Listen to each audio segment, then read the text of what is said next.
What's up, YouTube? My name is Dylan, and today I am making my first YouTube video, and that will be reacting to Week 3 of the NFL season.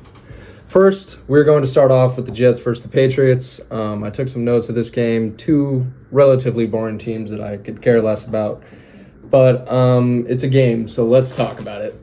Rodgers had his best game of the year, threw for 281, 2 touchdowns, and he's starting to come in to the player we know him to be, super accurate, especially on the D ball. He's great with the over-the-shoulder throws.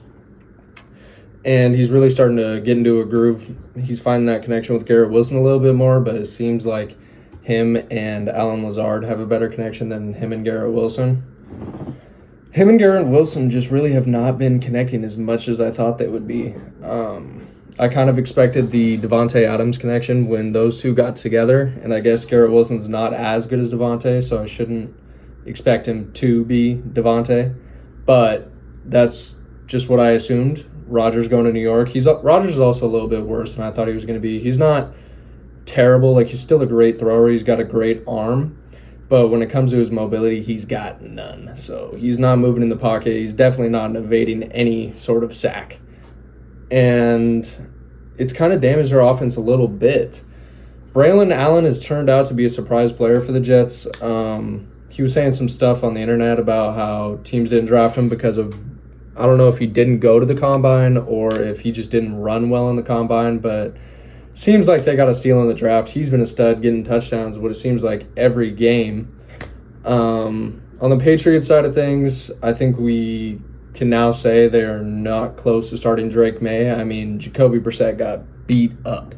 Like, I think he got hit 10-plus times that game, gave up 5-plus sacks. And when Drake May came in later, he had a few bright spots. Like, he had a few good throws. He had one to Demario Douglas across the middle of the field that I thought was a pretty good play. But outside of that, I just think the Patriots at least are not ready to start him. Throwing him in there might hurt his development. And I think we've kind of seen with these rookie quarterbacks, it's either going to be a hit or a miss, and it's looking bad for some of them. Bo Nix, up until this week, looked pretty rough, but now that he started to kind of get under Sean Payton's wing and really trusting what the offense has, he's looked great against Tampa Bay, at least. Tampa Bay's beat up, but that's for another day. So, yeah, Jets-Patriots. Jets dominated as they should have. Mike Williams really isn't getting as involved as I thought he would be. Him going there this offseason, I was like, oh, it's going to be Garrett Wilson on there, like the Keenan Allen type guy, and then they'd have Mike Williams for the touchdown red zone area type of thing. But he has not really been that, and I wonder if he's still hampering an injury from the offseason or if the Jets are just like, this guy is not that good, and we might have wasted some money. But let's start talking about the Giants versus the Browns. Two poverty franchises. I don't know if Giants haven't been good since Eli in like 2011, whatever it was the last time they won it. And the Browns have been bad for pretty much everyone who will see this video's lifetime. And a few notes I took from the game is Deshaun still looks like crap. He was really known on the Texans for being able to move around, his ability to get outside the pocket, play make, and he has not done that so far. Although the Browns O-line is beat up. They were missing both their starting tackles. I believe Jedrick Wills played this game, but he hasn't even been a starter for them when they've been healthy. It's been DeJuan Jones at right and Conklin on the left side, I believe. It could be flip-flop, but I know they're missing both those guys. And not only does Watson need them, but the Browns do, because it is looking bad. The Giants' defense just got destroyed by two teams, and now they come in and make Deshaun and the Browns look like a high school offense. Deshaun took 17 hits, 17, yeah, when I say that correctly, 17 hits, 8 sacks. I mean, they were all over. He just doesn't look fast. When he gets outside the pocket, he's kind of like frantic. He doesn't look like he's under control of the Browns offense. And I don't know if they should start Jameis, because honestly, like, having Deshaun sit on the bench with that enormous contract he has would just be like even more of a disrespect to the fan base and the franchise in general. You're just disrespecting playing Jameis. But they got to figure something out, or Deshaun's going to die on the field, or he's going to get hurt out there doing it, because it is not looking good. On the other side of the football, Daniel Jones had his best game of the year. I mean, throw it up to Malik Neighbors. We see what happens. The dude freaking killed the Browns, who have an elite secondary. I mean, there was multiple plays that he had on Martin Emerson, who's really came into his own last year. And this year, I mean, you could kind of expect the same. Just mossing the dude. Not even fair. I mean, is he OBJ 2.0? I don't want to say it too early, but he's already looking like not only the best receiver in the class, but one of the best receivers in football.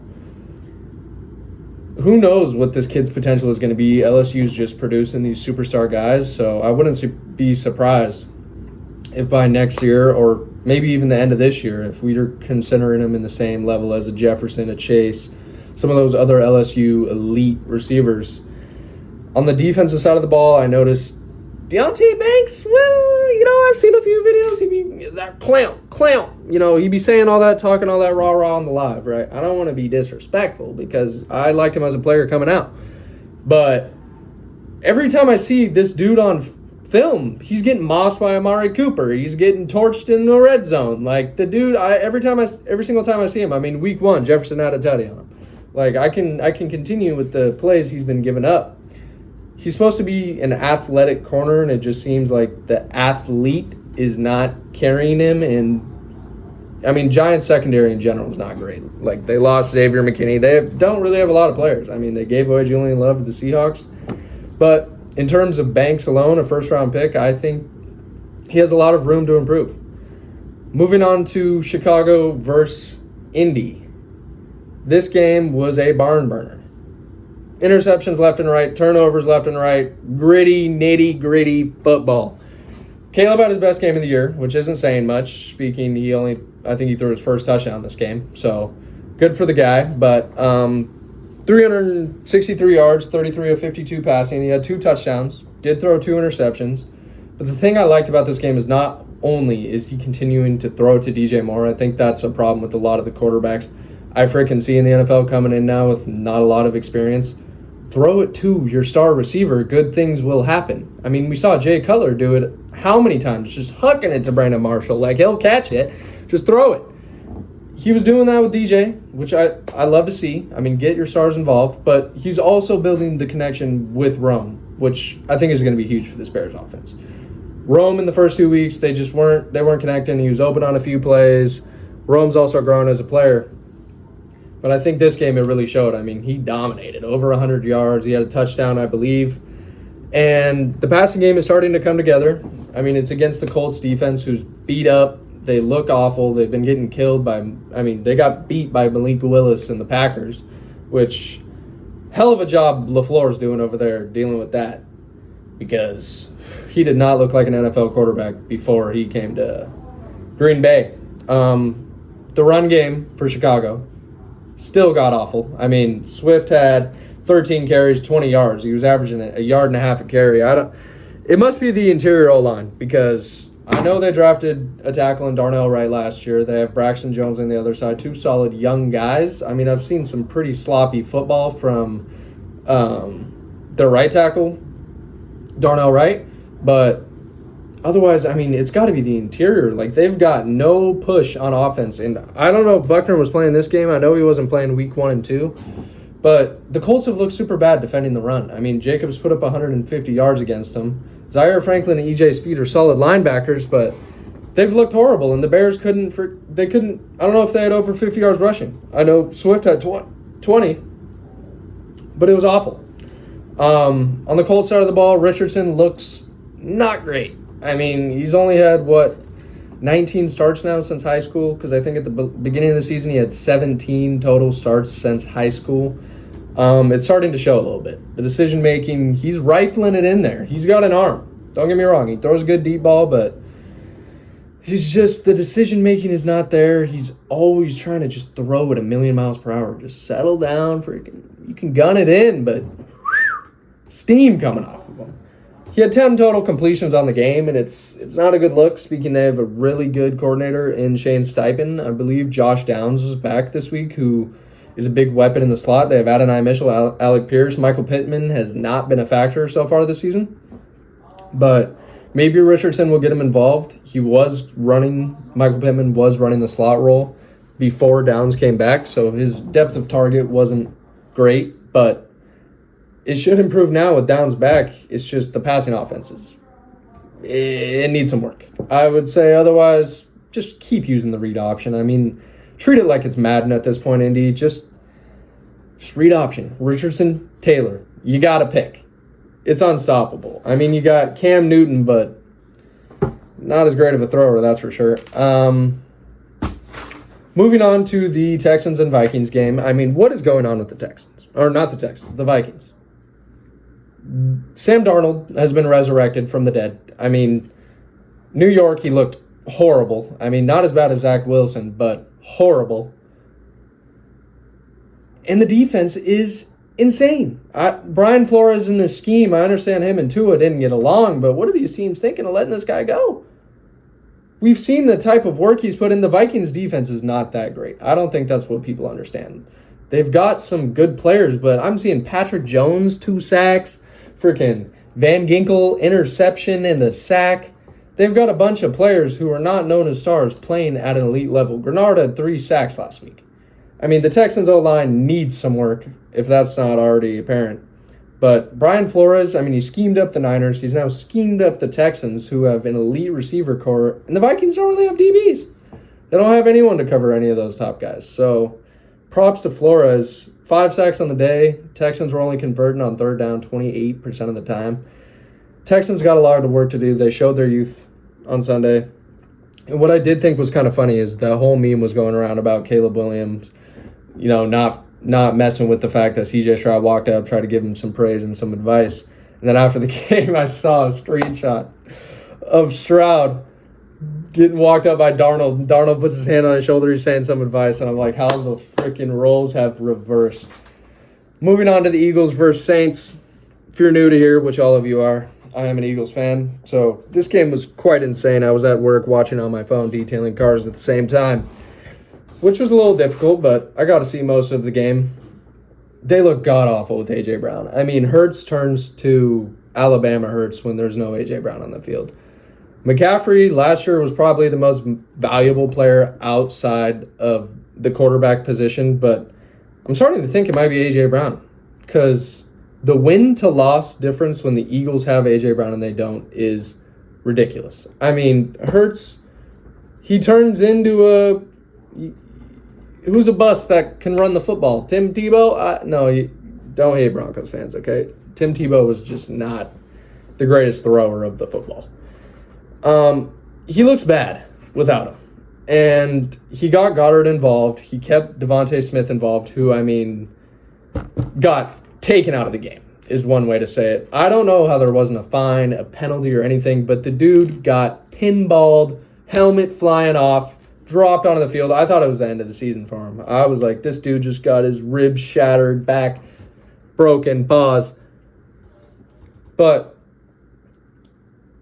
I know he's tough, so he'll get back in there at least next week. He didn't play at the end of the game, but the Eagles' defense stepped up. I mean, that's really the highlight of the game outside of Saquon completely carrying the offense. The run D looked great, and it's surprising to me because I don't really know how much we changed. We have the same players in there. They're still healthy, scratching Devin White, who I thought was going to be a big part of the defense this year, which he hasn't even gotten a snap. I don't know if he's still laboring injury but I've seen the past 2 weeks it's been healthy scratch, which could mean the dude just stinks. Jalen Carter and Jordan Davis had a few highlight plays, especially Jalen Carter. He was a menace, really showing why he was the first-round pick he was. Him and Davis have been pretty quiet dating back to even last year. I mean, Carter looking better. Davis still needs a lot of work. I mean, the dude is an athletic freak, but what does he do? He doesn't stop the run. He doesn't rush the passer.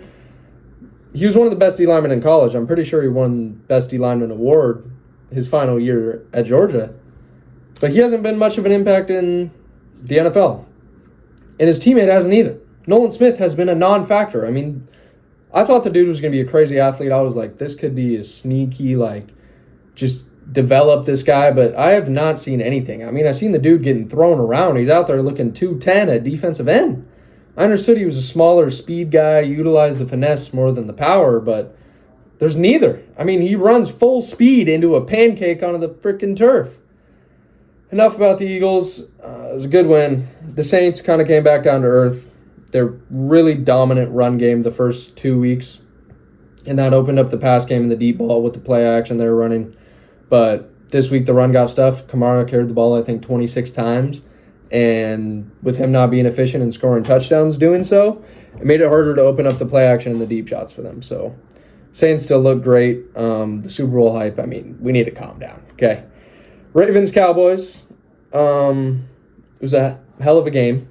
Lamar, Derek have been unleashed. Lamar, 182 yards, 1 passing touchdown, 87 yards rushing, 1 rushing touchdown. Derrick Henry finally had a good game as a Raven. I was starting to worry this guy might be washed. I mean, he's a 250 pounds, 6'3", 6'4", whatever it is, running back. I mean, and he's a power back too. It's not like this guy's evading tackles. He's running straight into people. So I thought, there could be a little bit of regression. We'll see how he makes it through the entire season, but I do believe it's a good sign for Ravens fans at least. I mean, the dude dominated. I think he had over 30 carries, like 150 yards. The dude was balling. Dallas looks super small on the defensive side. I mean, they've got safeties running linebacker. No one in the interior defensive line has done anything. They drafted Mozzie Smith last year, and they've got a few other decent players, but they can't stop the run. I mean, Micah's a smaller player. He's the guy that you want rushing the passer on a 3rd and long, just getting in there, but he's not really your run stuffer guy. DeMarcus Lawrence is getting a bit older. I didn't really feel like he was an impact this last game. I didn't see much of him. Dak killed it in garbage time as per usual. I mean, the guy just stat pads towards the end of the game. I'm kidding. But he did put up an insane performance in fantasy for my team, which I love to see. Garbage time or not, dude dropped 35. Okay, got your boy the dub. Let's also mention Mark Andrews being blacklisted. The guy had 1 target today, no catches. I mean, I haven't been watching every route he's running, but is the guy cooked? No way you're getting 1 target if you're still that guy, you know what I mean? Fantasy managers are worried right now, crapping their pants because, I mean, it's not like Likely's dominating either. The Ravens dominated on the ground, so I don't see why you'd be worried. There was a bunch of dudes on their team. Aguilar, 1 catch, 49 yards. Kolar, 1 catch, 30 yards. Just deep. That's what made up a lot of Jackson's yardage that game, but I think it's definitely a strange situation. Is the injury from last year not fully recovered? Is the guy the same Mark Andrews we're used to knowing? Moving on to the 49ers versus the Rams. Stafford, late game heroics. I mean, the guy has not regressed one bit. There were some points last year where I was getting a bit worried. He didn't look as good, but I think he was laboring injury, and he didn't have his top guys. I think he only had Puka at the time. Kupp was in and out of the lineup all year, so it's hard to say if he was even in the lineup and Stafford was struggling, but the guy finds a way to freaking get people open. I mean, just throwing to a bunch of backup players who haven't played all year. He's running with a JV offensive line. He's controlling the game. And the Niners didn't even look bad. They're missing a few of their guys, for sure. 3 of their best players. But their defense didn't look good. The dominant Niners defense we have come to know gave up a 4th quarter lead to a beat-up, battered-down Rams team. And I think the Niners, at least on the defensive side of the ball, should be a bit worried. I mean, we've got to also come to the realization that special teams has become a Shanahan weakness. I mean, how many times have we seen the team crumble late in a game from a punt, a field goal, something of that manner? I mean, it's happened countless times in the Shanahan era. The timing between Brandon Ayuk and Purdy, it is not there yet. Ayuk has not looked like the same receiver. I believe he will probably get more in a flow with the offense later down the season, but missing training camp has looked like it's really begun to hurt him. At least he's having a very slow start. 10 targets this game, but only ended up with 5 catches, 45 yards, no touchdowns, because Jawan Jennings stole the entire show. I mean, the guy had 11 catches, 130 yards, 3 touchdowns. Just throw it up to Jawan. Brock was out there just hucking it up. He'll catch it. He'll come down with it. He looks like the second best receiver on the team. He might even be the best receiver on the team. Debo with his hybrid receiver running back role. The guy's a beast. One of the hardest players to tackle. But Jennings gets the opportunity today. And he looks like the damn best receiver on the team. So I don't know if there's much to take away from this game outside of the fact that I know the Rams are happy they're not 0-3. The Niners, I mean, you guys are injured, so it's hard to be really worried about what your record is right now. You haven't had your number one running back, and even though Jordan Mason has been a baller, how can you worry when you don't have CMC, Debo, Kittle? I mean, those are big factors into why the team is so elite. So, I mean, I don't think it's much. We're week 3. There can't be too much overreactions. The Jags and the Bills play tonight as I'm making this video. I think we've all got to come to the conclusion that T-Law is a bum. I mean, tonight they're 16% third down conversion, and he's thrown for like 178 yards at the time. This is, I think, fourth quarter. They're down 40-10. Okay. When is it going to start? Like, okay, you see flashes from the guy. He can get out of the pocket. He can run. He's a bigger body. He's got an arm. But when is that all going to start to pile up and create a good quarterback? Because that is not what the product of Trevor Lawrence has become in Jacksonville. Do they need to switch up the coach? I mean, Doug Peterson's been there for a while now. I know they wanted a Peterson in there because he coached a player like Carson Wentz, same type of archetype, high draft pick player, bigger body, but can get out of the pocket, break sacks, an improviser-style quarterback. But it's not working. I mean, the offense has been pretty buns. They've got some decent targets. I believe Evan Ingram might have come back today, maybe not. I don't believe so, actually. I think he was listed as out for week 3, still hampering an injury. But they got Brian Thomas Jr., Christian Kirk, Gabe Davis. I mean, there's some players to throw the ball to. And he's just not put it together. I don't know what's going on down there in Duval, but it's not looking good for the guy they just made the highest paid quarterback in the league. The Bengals and the Commanders are also playing tonight. It's kind of a weird schedule. 2 games nobody really cares about. What does it mean for the Bengals if they end up 0-3? When I checked, the score was 28-13, and they could very well end up winning this game. I mean, Washington is pretty damn awful, so I wouldn't be surprised for a late Burrow heroic comeback, and then all the Bengals think, our season's been saved. Like, No. How many years are we just going to see this Burrow slow start? I mean, and think it's just, is it the players not playing in preseason that's making these players kind of need some time? I mean, I get you got to get back to game speed. The preseason and training camp's never going to be the same type of work that an NFL game puts you through. But year after year, they suck in the beginning. That just automatically puts you at a disadvantage. The Bengals have got to figure out why season in and season out are we trash in the first and second week. What is going on? I don't really know if Zach Taylor is that good of a coach. I mean, everyone hyped him up when they went to the Super Bowl, but they also looked half decent when Browning was in there, so I guess you could give him that. But he doesn't really, I don't think he's a LaFleur, O'Connell. I mean, those dudes have been carrying their teams. And I don't think that's what a Zach Taylor is. I mean, they lost Callahan, who's not having the greatest start to his coaching career in Tennessee, but they've got some things to figure out there down in Cincy. And last thing about this game is Jane Daniels is looking like a star in the making. Because, I mean, it's too early to say it. His team's not great, so you can't be like, he's a star. He's a next RG3. But the kid is talented. I mean, he's dual threat, Lamar-esque, not the same type of tackle evader that Lamar is, but pure speed. The kid is fast.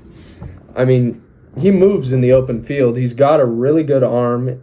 Arm strength isn't the top notch. He's not a Mahomes, Josh Allen type of thrower, but he puts it on the money, especially on the deep ball. And he's 6'4". He's a bit skinny, but he's a crazy athlete. And I think Washington did find one of the better quarterbacks in the class. I mean, he's better than a Bo Nix, as we've seen. He's looked better than Caleb so far. I mean, different situations, different systems, so you can't really put the blame all on either guy. But Daniels has been, I would say, the front runner for best quarterback of this class. An update on my big money league, aka a league where I put $100 to get in. I got second place last season, but I figured with these weekly recaps, I talk about the big money league as well. Got another dub this week. I have decided to make a trade.